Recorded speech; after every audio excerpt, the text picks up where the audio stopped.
Well, this has been a long time coming. I have a lot to say, and I promise you are going to want to keep watching until the end of this video. And for the first time in the 8 years plus that I have had this channel, I am going to do something I have never done before. I am going to do a channel reset. We are going to do a level set so that everyone watching this channel at this point, whether you came in from the very beginning, in the middle, or recently, everyone is going to be on the same page. Especially with regards to what has been going on over the last 2 years, which is now finally over, and I could be more free to discuss. And also what's actually been going on pretty much since I began this YouTube channel. So some of you know a little bit of the information I'm going to talk about in this video, but none of you know all of it. I'm going to also provide you in this video some inside look into some of the financials, not only of this YouTube channel, but of my eBay business, and also some other things that I do on the side. And I'm going to really try not to pause this video because I really want it to be just as natural as possible and hopefully just flow all the way through, even if I trip up here or there. But to truly understand the context of what I'm going to tell you has been going on over the past 2 years, which has been very stressful, but also rewarding at the same time, you need to understand my career, my professional career, separate from what I do on eBay and what I do on YouTube. You know, there are some people that watch the channel who understandably think that this is what I do full time.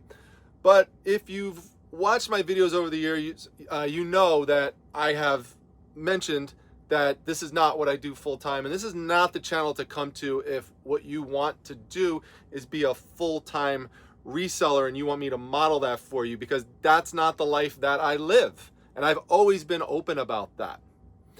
You know, if you do full-time reselling, you could certainly use the information that I provide on this channel to help you with sourcing and shipping tips and processing and, you know, all that sort of stuff, but it's not a full-time reselling channel. The only time I will be doing full-time reselling is when I retire. At least, you know, that's the plan.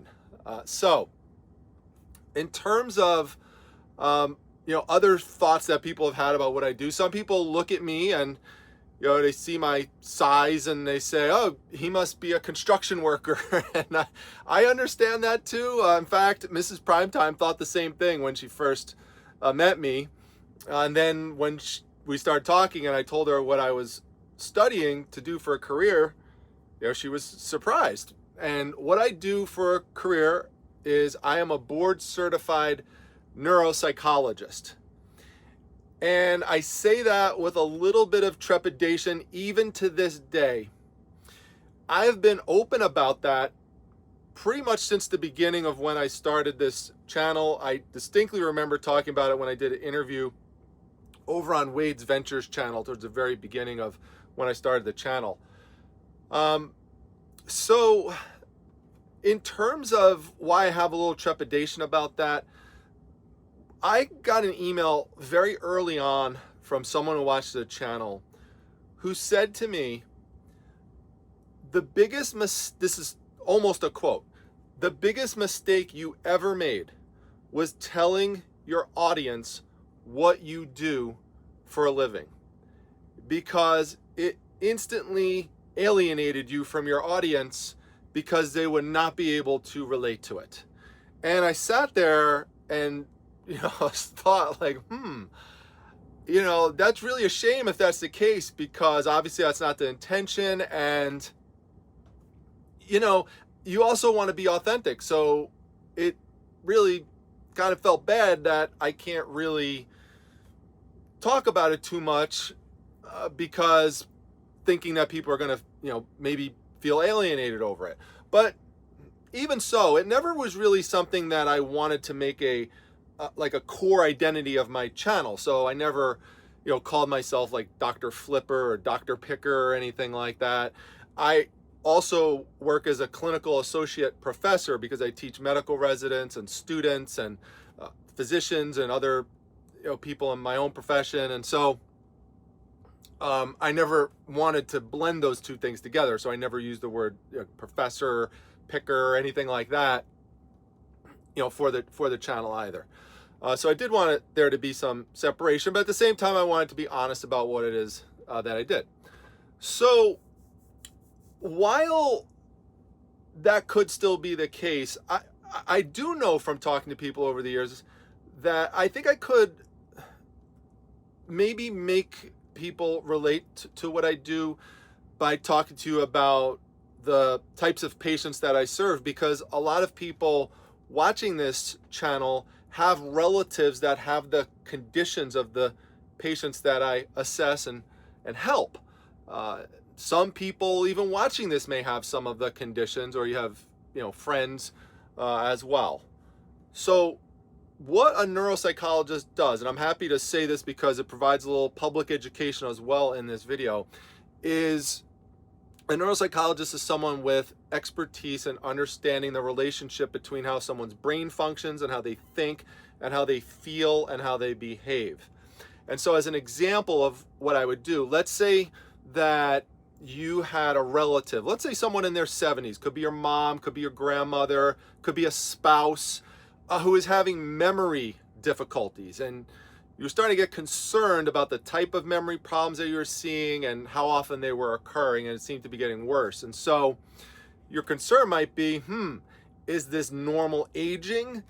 Is it related to depression? Because, there's usually more loss, as people get older.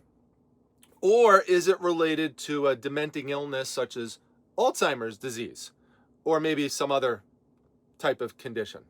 Well, the patient would come to me, be referred to me for an evaluation. I would do an interview with the patient and the family. I would review medical records like the brain MRI. I would look over the actual images from the brain MRI. I would look over any other diagnostic tests like blood work, lumbar punctures, EEG results.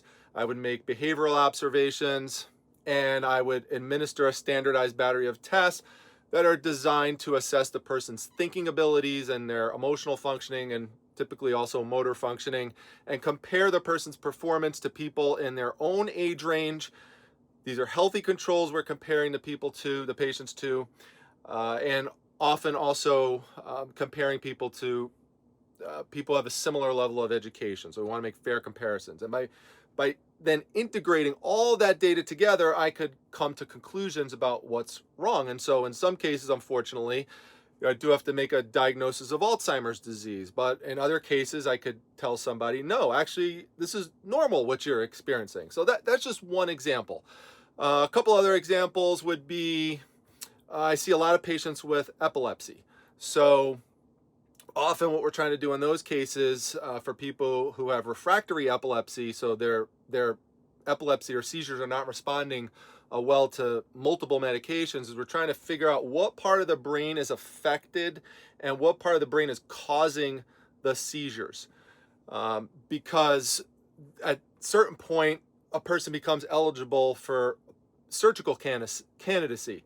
So we have to do an evaluation prior to a potential surgery and then after surgery to look and see if there's any harmful impacts, or if there was a benefit, or maybe nothing significantly changed in terms of the person's thinking abilities and other functions.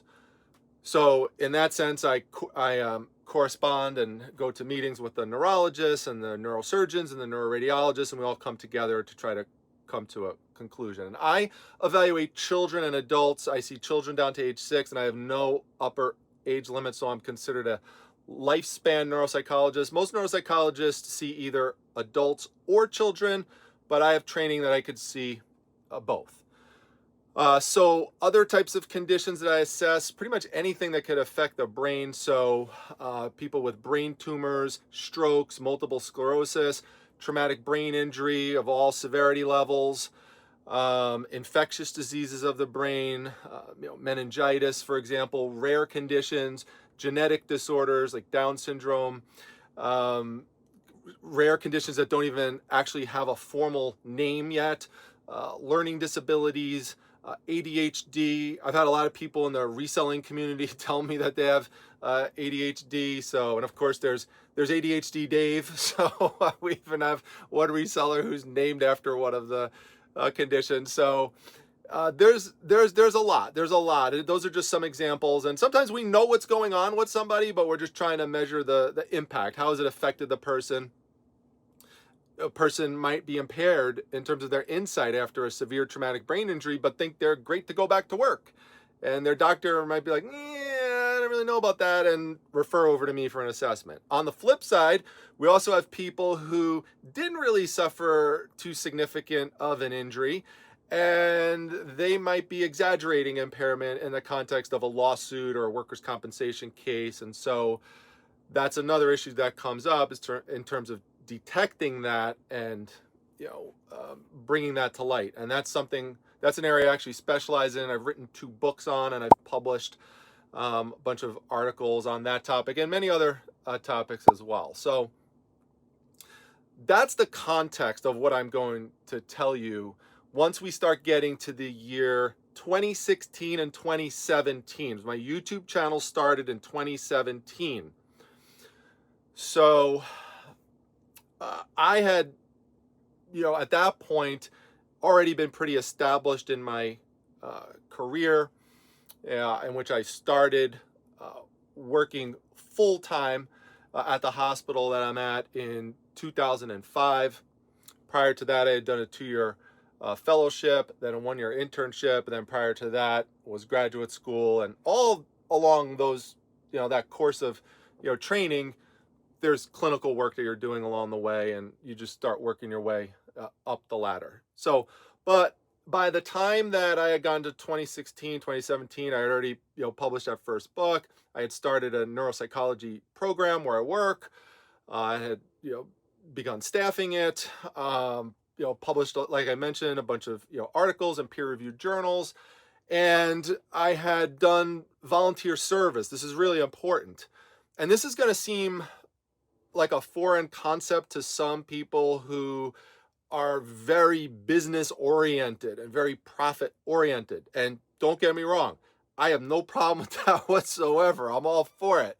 But in my profession, there are some people who also do service oriented work in addition to clinical work, in addition to research. So service oriented work typically involves doing, you're volunteering, you're not getting paid for it.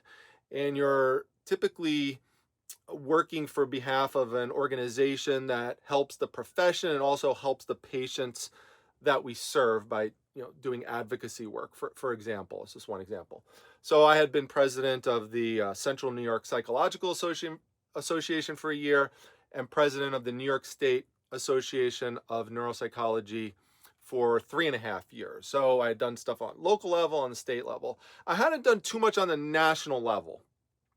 I did do volunteer service for one committee for one national organization for a year, but that was it. So 2016, 2017 rolls around, and I'm trying to figure out what else do I want to do professionally and what else do I want to do personally for fun. So on the personal side, I had been doing a lot of metal detecting. I love metal detecting.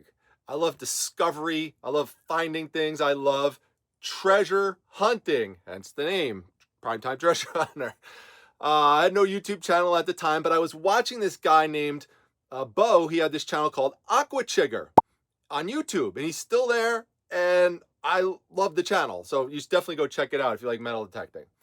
And that's what actually got me hooked into YouTube. It wasn't a reselling channel. And Aquachigger, turns out, was friends with this person named Relic Recoverist.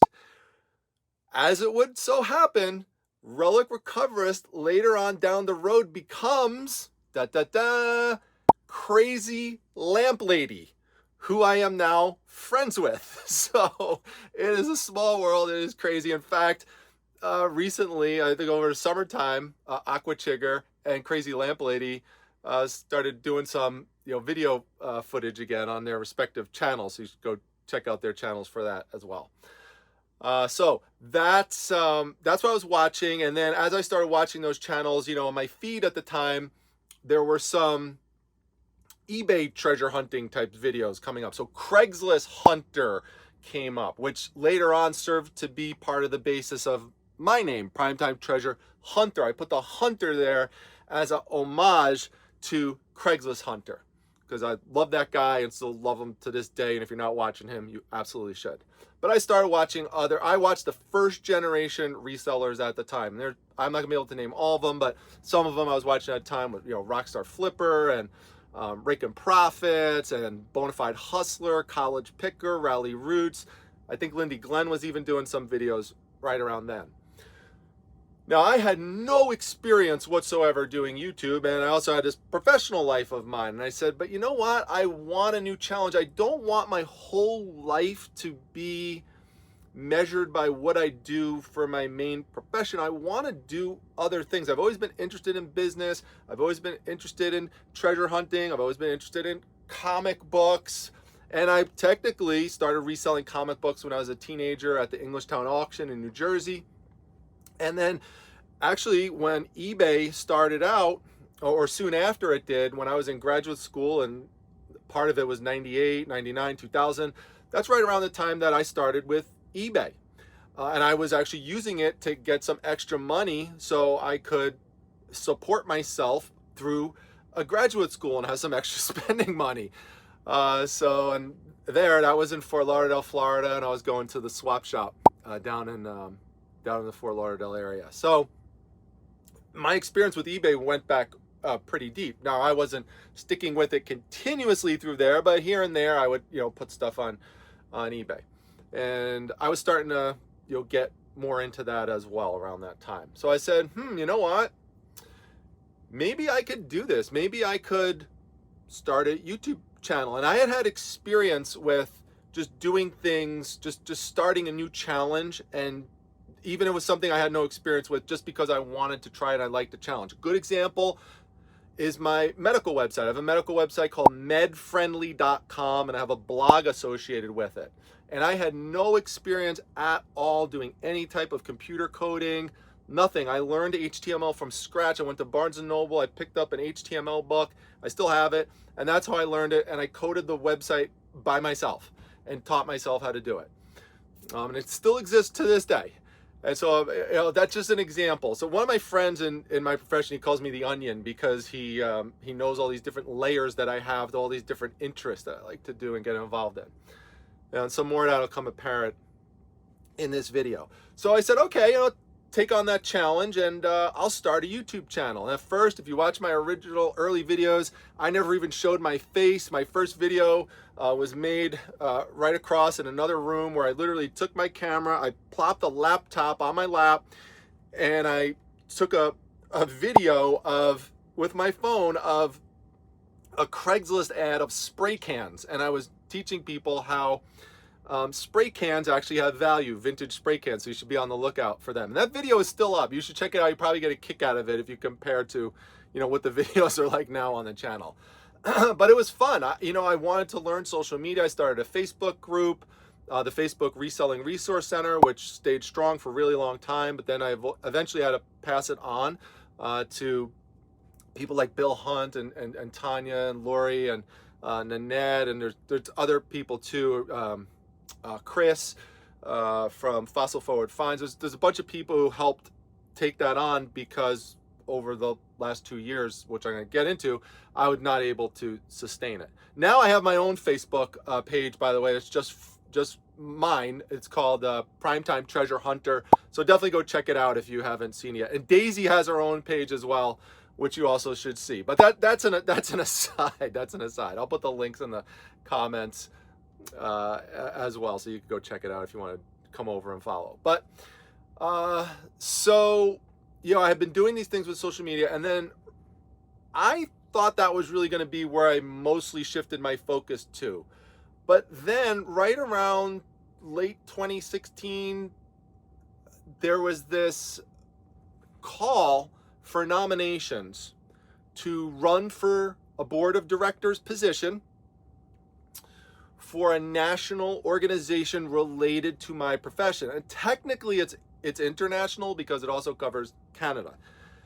And at that point, the organization was nowhere near as big as it is now. But it was still a significant organization. And I said, you know, this is another life challenge. And I have pretty good time management skills, and I felt that I probably would be able to manage it after, you know, asking people about it and, you know, how much time commitment there is and stuff. But I still wasn't sure. I was really on the fence. Now, it turns out for these board positions, they have certain slates that you could run on.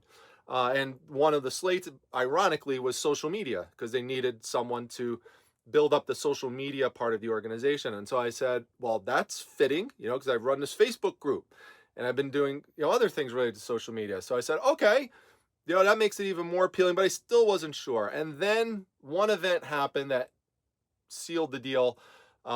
Sadly, that it happened. A beloved colleague of mine named Manny Griffinstein, who is the smartest, best neuropsychologist I ever knew, also funniest and just hilarious, but literally a genius, just passed away out of the blue. I couldn't believe it. I literally was brought to tears by it. I still am sad thinking about it to this day. He wrote the foreword to my first book. So I had a ton of respect for him, and I decided I am going to run for this position on the board in his honor. That's why I ran it. Again, this is a volunteer service position. It is not paid. So it's in addition to my regular full-time job where I'm seeing the patients that I described earlier. So there's a lot of stuff I would have to balance out if I was elected onto this board. And I was. I won the election for that slate, and now I'm on the board.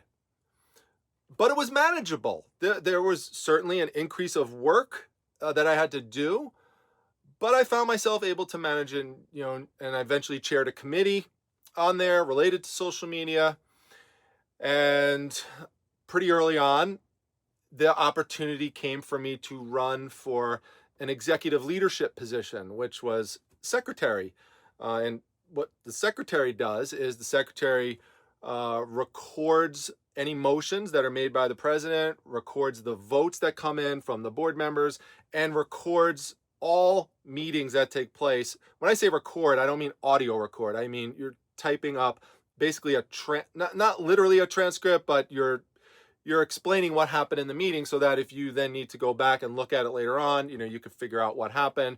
And, you know, some of these notes get released to the members so they could also see and understand what's happening within the organization. This is a large nonprofit organization. I should also mention that as well.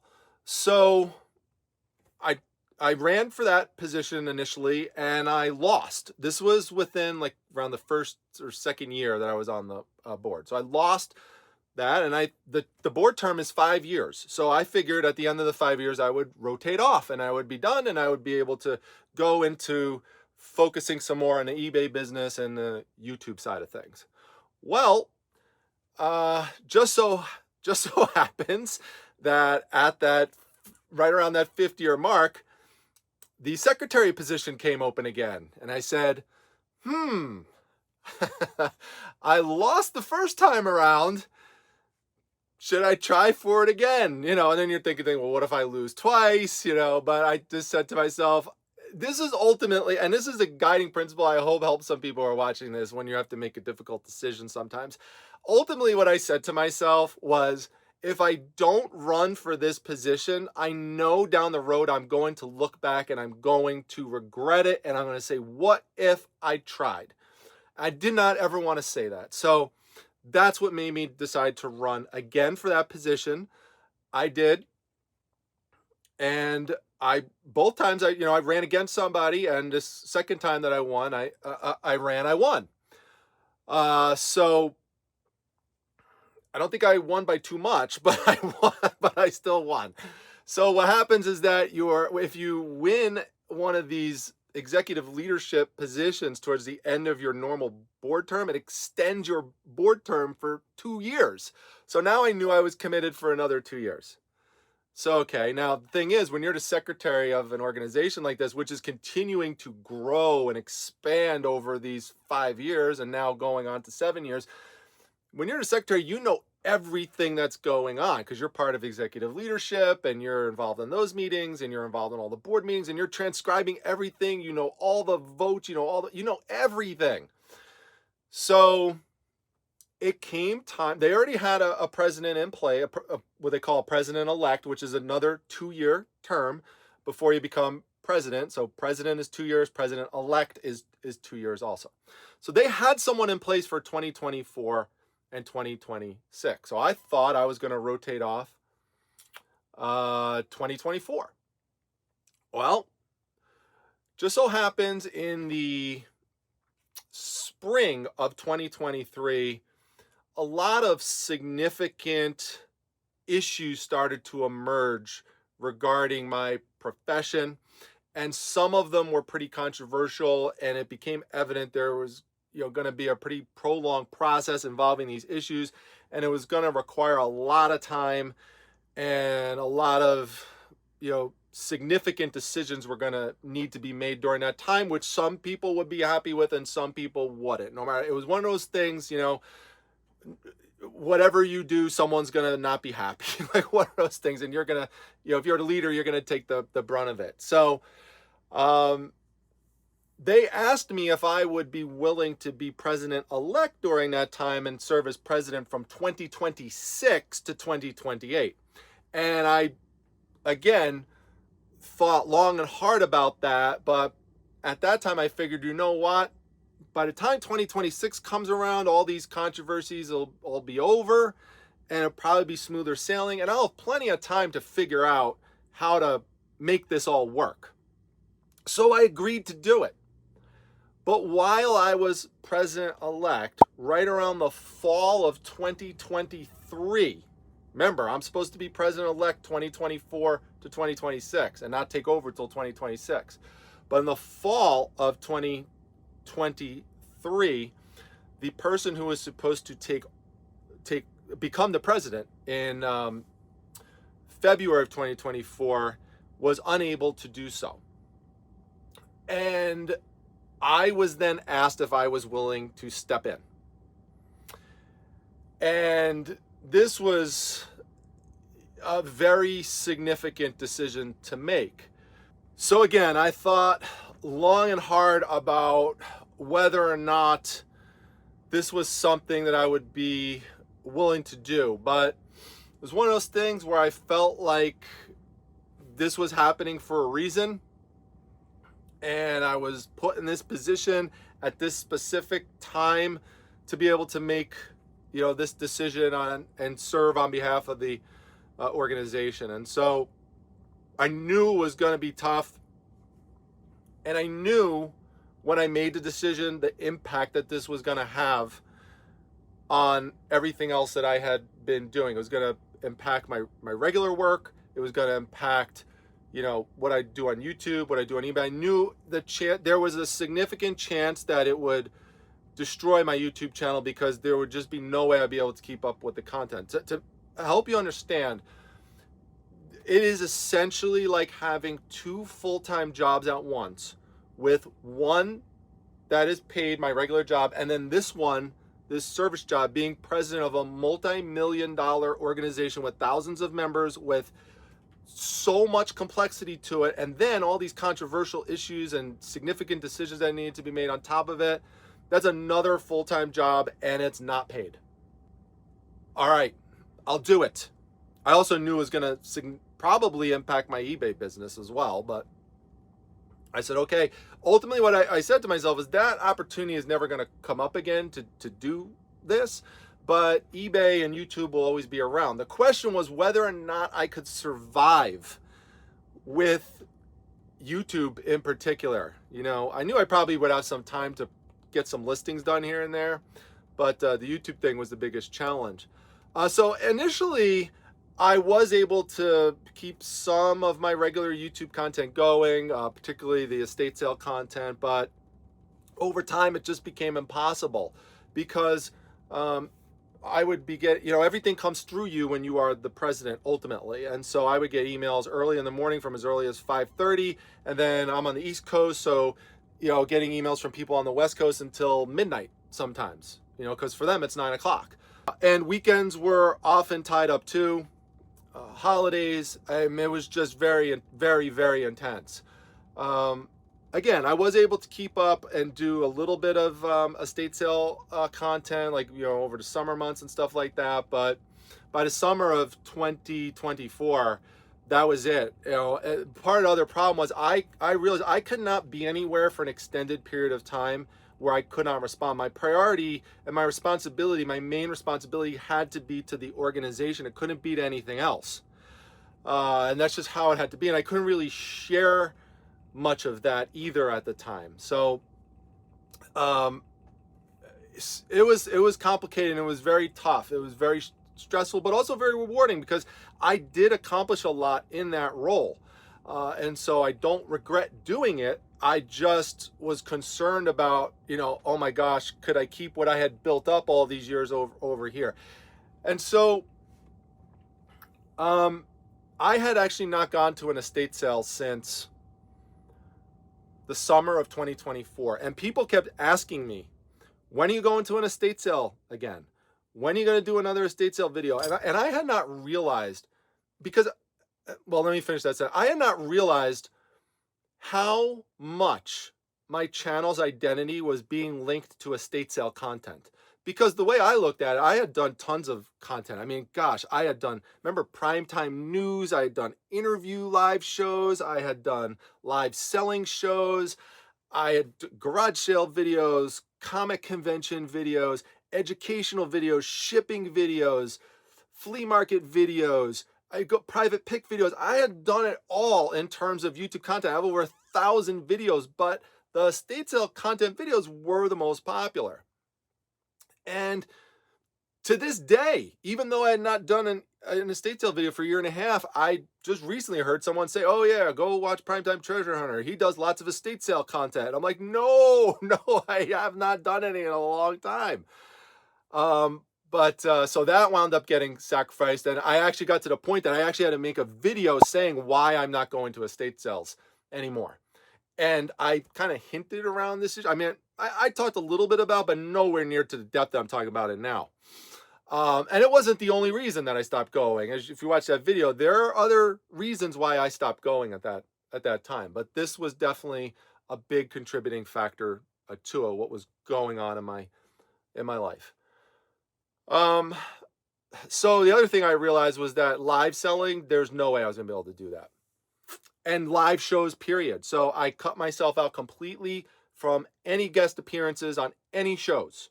I stopped live shows completely on my channel. I stopped premieres on my channel simply because I could not be away from the organization for any significant period of time. The people can't be trying to find me for something and then be like, oh, we couldn't find him. Oh yeah, where was he? He was on Whatnot selling comic books. Like, that's not gonna work. That can't happen. So it was just insane in terms of all the different things that I had to cut out. It was obviously it was a big sacrifice. Now I will tell you that in an interesting way, what I learned over those especially the last 2 years was that reselling, believe it or not, I don't know if this is going to sound strange to anyone, let me know in the comments, but reselling actually helped me get through those 2 years. Because while I couldn't go out to a lot of places to do sourcing, although with one exception, I'll talk about in a moment, that helped save the channel. Just sitting down with my inventory and just sitting there and processing it and just going through it, sorting, taking some pictures, doing some shipping. When I'm standing here shipping, I'm thinking about things for the organization. When I'm organizing comic books, I'm able to multitask and think about, how to make a decision. Sometimes you want to step away when you're making a decision and not be like right on top of the laptop looking at all the documents. Sometimes it's good to remove yourself. So that actually helped me a lot And that often was late at night, early in the morning, or on weekends. I would have a little more time over the weekends to do stuff. So that's when a lot of that type of work typically happened. I'm just going to get a drink of water here. So I don't want to forget this next part, because I have to give some people some thanks for, and this I was trying not to get emotional with this video. There's some people I have to thank for this channel even getting to survive for these last 2 years, because if you have not noticed, if you look at my, the views on my channel, I mean, they have significantly declined. I mean, I was really doing well at the time that this all happened, that I decided to take on this, leadership role for the nonprofit organization. So I told you I could not go out for any lengthy stretches, um, to go sourcing at normal hours. But then I had talked to Jeff Norton, our friend on the channel, and I had asked him about the flea market in the wintertime. And I said, Jeff, I heard that the flea market is open in the wintertime, but how is it? What's it like? Is it good? Could you get stuff? He's like, yeah, it's not as much, obviously, as during the spring and the summer and the fall, but it is a place where you can go and go sourcing. And the advantage for me with this, how it worked out, and this is why you saw me doing all these flea market videos, is I could wake up super early in the morning. We're talking like, I get there like 5:30 in the morning or earlier and start sourcing there. It's technically not open till 7, but you could go that early. Some of the vendors are even setting up then. And one of the main vendors I actually have to thank, he doesn't even realize it. Everyone knows who he is. His name's Billy. If it wasn't for Billy, this channel is not surviving, because he was the main person that I would go to source, and he was the main source of the items that I had on the channel. So we definitely have him to thank for sure, and also thanks to Jeff for giving me the confidence that this was a viable sourcing opportunity. And so no one was sending me emails 5:30 in the morning on a Sunday related to the organization. So, and I wouldn't have to stay there super long. I could be there for an hour and still make enough to do a good video for YouTube. I also have to thank Jeff and other people, because there were times my confidence in doing YouTube had sunk to all-time lows. I did not, I mean, you don't know how, I can't even tell you how, because the way it works with YouTube, when you put up a video, you could see where it ranks in terms of your last 10 videos. And just over and over and over again, I'd upload a flea market video or another type of video, and typically it would come up as a 10 or a 9 or an 8 or a 7 or a 6, once in a while a 5. Very rarely did something come up above that, because they weren't estate sale videos.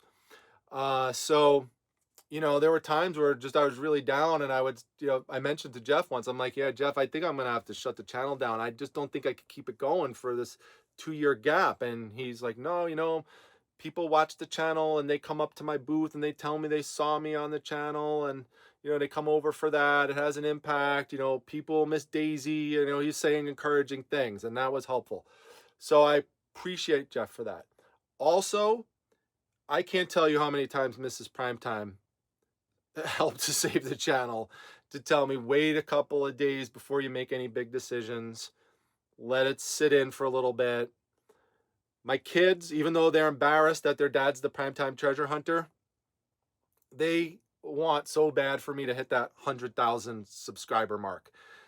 And I kind of have mixed feelings about that, because at this point, I don't even know how big of an accomplishment it really is, given that at this point, so many people have hit the 100,000, and I'm still sitting here struggling at like 71. And but at the same time, I go back and say, you know what, I counter that thought, and I say, you know what, for everything that I've been doing, 71,000 for pretty much one person doing this is, I guess that's pretty good, even though it's been a long time. So, I go back and forth with it. So there was one time, I have not told really too many people this story, I was going to film a video where the channel was just going to be over. And, I normally film the scene with Daisy at the end. I wanted to film that first. I just wanted to get that part over with, because I knew that was going to be the toughest part. So Daisy was sitting there, and I know how many people on the channel love Daisy, and I was thinking about that. I felt so bad about that, and I was gonna film the scene, say goodbye to Daisy thing, and no joke, I could not get one word out. I just couldn't. That was it. I said, I can't do this. And I never filmed the video. So Daisy, I also have to thank for saving the channel. I mentioned Jocelyn, Crazy Lamp Lady. We went, I met up at the Madison Boukville and Antique Festival, and we did some content together, and I was talking to her about it too, and she also gave me some words of encouragement, to keep going and try to get to that, 100,000, because that's good to have as a goal, motivate you to keep going. So I thank her for that as well. I also have my channel members to thank, those who have paid memberships on the channel, because that income helped to keep the channel going during that time and make it financially viable, because there are expenses to running the channel, so that's appreciated. And I don't say that to make anyone who's not a paid member of the channel to feel bad, but I do want those channel members to know that they had a significant impact on keeping this going.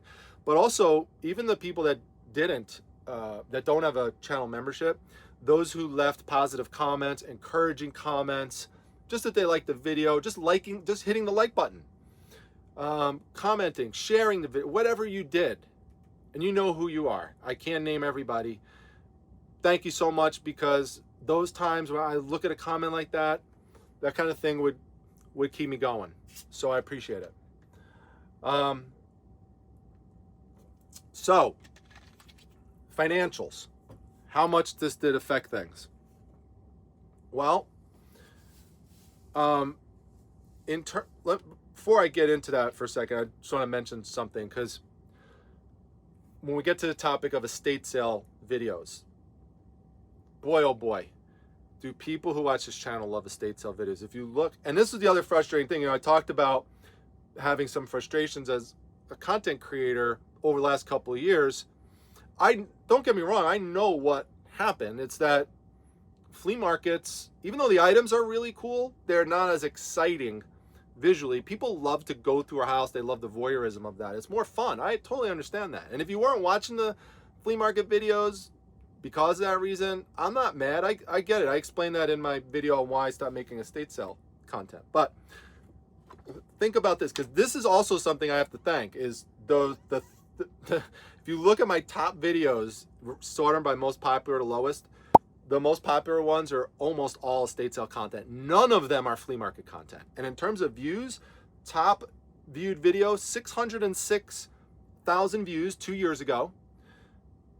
3 years ago, 363,000 views, another estate sale video. And 1 year ago, 233,000 views. So I know I can make great content that engages the viewers. And that was frustrating, because I was just not able to do it during that time. But I know I have it in me. I know I could do it. But the reason why that's important, not only it's important because it told me, again, reinforced, this is what your viewers want, this is what your audience likes, but those videos, all three of those, provided continuous income to the channel to keep it going. And only recently, over the last few months, did that start dropping even more and more and more, but that kept it going for a while. So in 2024, this was the best year actually for YouTube income, because of what was going on with those three videos. 26.6 thousand in terms of YouTube income. Now, for those of you who, and I've heard this before, some people say, and you YouTube resellers, you make more money doing the YouTube than you do with the actual reselling. That may be true for some people, but just again, being completely transparent with you, that was not the case for me. Even in 2024, which was my best YouTube year, my gross on eBay in 2024 was 50,000.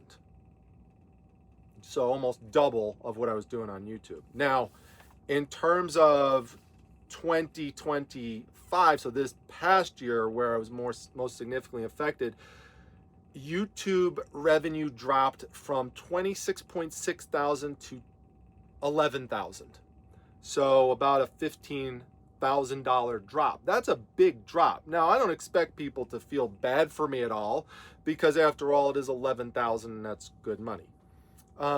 Which brings me to another point that I don't want to forget, because people often ask me, with what I do for a profession, why the heck do you do reselling? I've heard that question so many times. And I partly answered that earlier because I don't want my whole life to just be defined by what I do for my career. I want to have other interests. Before you know it, you get towards the end of your life, and again, you might regret that you didn't do certain things. So I like to really fully experience life. I've always had an interest in business. I've always had an interest in, trying on new challenges. And so that's part of the reason. The other reason is that while I could supplement my income by doing forensic work and testifying in courts, which I have done before, but that's just through my clinical work, not as like a hired expert witness. You can make a lot of money doing that. That's very lucrative. But I decided not to do that. Instead of doing that, I wanted to do something different because I didn't want to get burnt out with what I do for a living. I just think it's good from a mental health perspective to be able to have varied interests. Say variety is the aphrodisiac of life, and I believe in that. And so I wanted to see how I could build this up, and also I wanted some extra income to make things easier to pay for my kids who are in college, and my daughter's in law school now. And so this extra income certainly helps. So let me break down some additional financials. Also, it helps paying for things like, vacations and things like that. But so 2024 gross income was 84,000. Expenses were 29,000, and the net was 54,000. Now in 2025, I actually went up with the eBay sales because I was able to focus much more on that, not doing YouTube. So the eBay sales went up to 63,000. So it went up from 50 to 63. And the total gross revenue went down though from 84,000 to 75. No, sorry, to 70. Yeah, 75,000. I'm rounding up from 74.8. The expenses increased a bit, mostly because of shipping increases. Expenses went up from 29,000 to 31,000. And the overall net, which was, remember, 54,000 in 2024, went down to 44,000. I'm rounding up just a little bit in 2025. So it definitely, especially this last year, had the most financial impact. But, that does give me some encouragement going forwards. If I was able to do that, during all this, imagine what I could do when I don't have that going on anymore.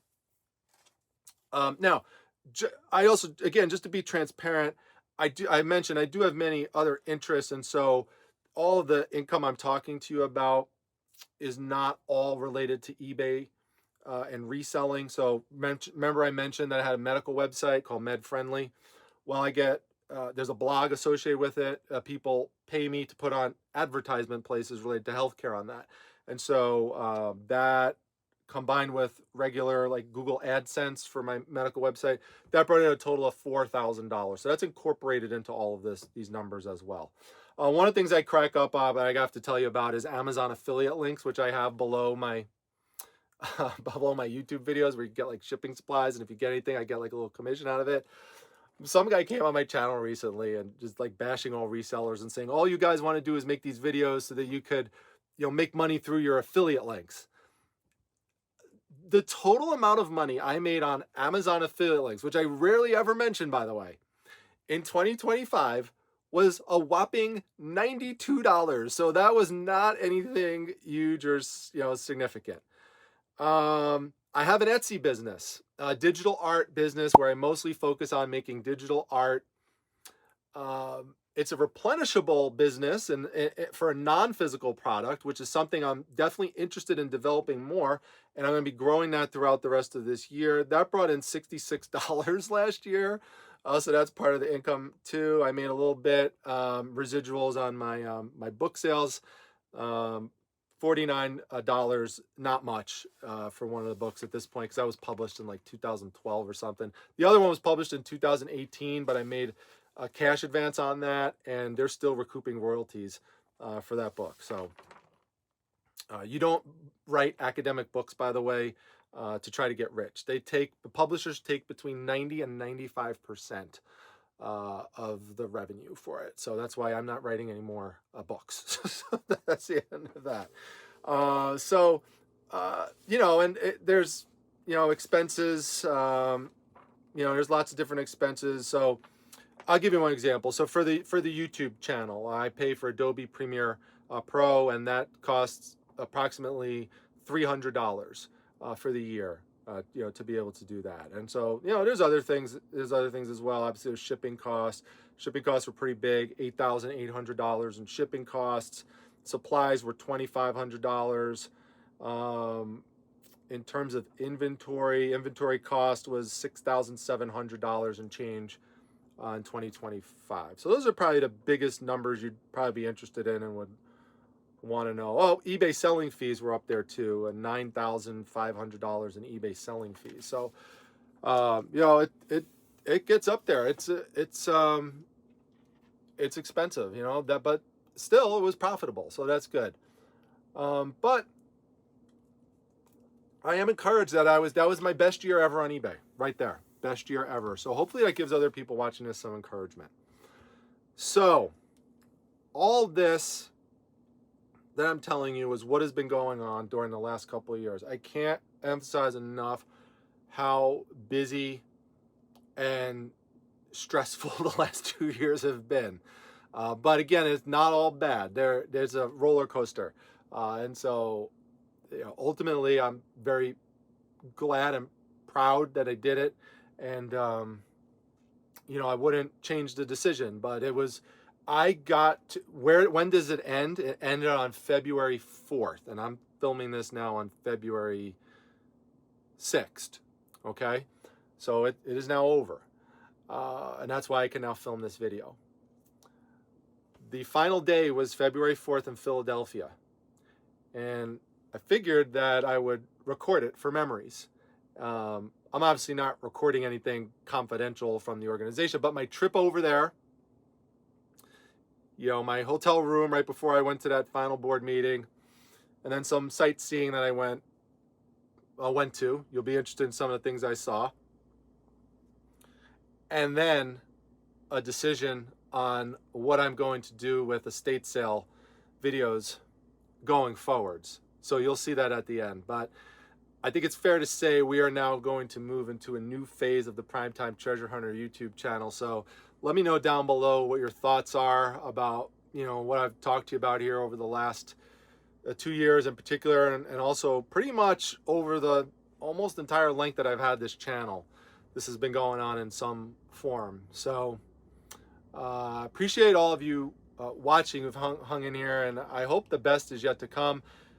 Let me know if you want me to bring back live shows again in some form, and if there's other things you would like to see in this new phase. But with that, let me take you to the day before, February 3rd, getting ready to go to Philly, and how it all ended up.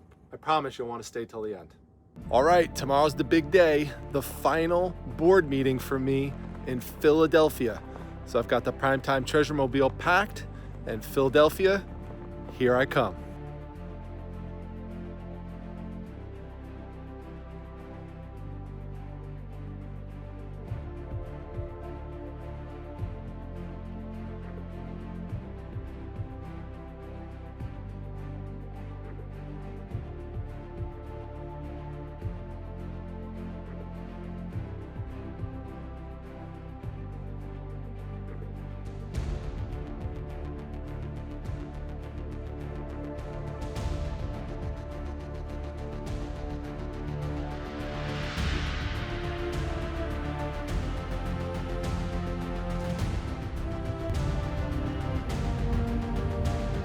All right, we're almost there. Philadelphia Marriott, here we come. All right, Primetime made it. Got to the Marriott in Philly. Just got to find a place to park. And we are all set. All right, well, the big day is here, February 4th. This is the first and probably only time you are going to see me on this channel in a suit, but I figured I would give you an inside look on the other side of the primetime treasure hunter. So hopefully some of you get a kick out of it. This meeting goes from 9 to 2, and then I have another meeting that I have to go to, not for long. It's from 2:45 to 3 p.m. and I just have to present something to a separate board. And then I am done as of 3 o'clock. So I'm really looking forward to it. And the next time I check in, I will be all finished. So off we go. All right, well, it's 4 p.m. The meeting is over. I have my celebratory Mountain Dew. As you can see, I've drank more than half of it at this point. And I've received my presidential plaque, so that's gonna hang proudly in my office. I'm very excited, and I guess the best way to describe it is I just have a feeling of relief now. There's a song I listen to called Silver Lining, and in the song there's this line that they say several times. In the first time in a long time I could breathe again, and that's actually how I feel. I feel like I could breathe again. So this is exciting. I'm going to go out, explore Philadelphia a little bit. I've got a dinner planned with somebody tonight, and I'll be heading back to Syracuse tomorrow. So just wanted to record this just to remember it. But wow, what a relief. It's been a long time, 9 years. Wow. Well, this is a fitting end to my trip. I feel like I have been successful in what I've been trying to do professionally, and successful with what I've been trying to do on social media, YouTube as well. I really love, this quote right here. It's not how hard you hit, it's how hard you can get hit and keep moving forward. That's how winning is done. Totally agree. That's what I'm all about, and I think I'm ready to go on to the next phase. So this is a fitting end to this video. I think the next phase we're gonna call it Rocky 2. So I hope you'll join me and come along for the ride. And here's a little hint about what the next video is gonna be about.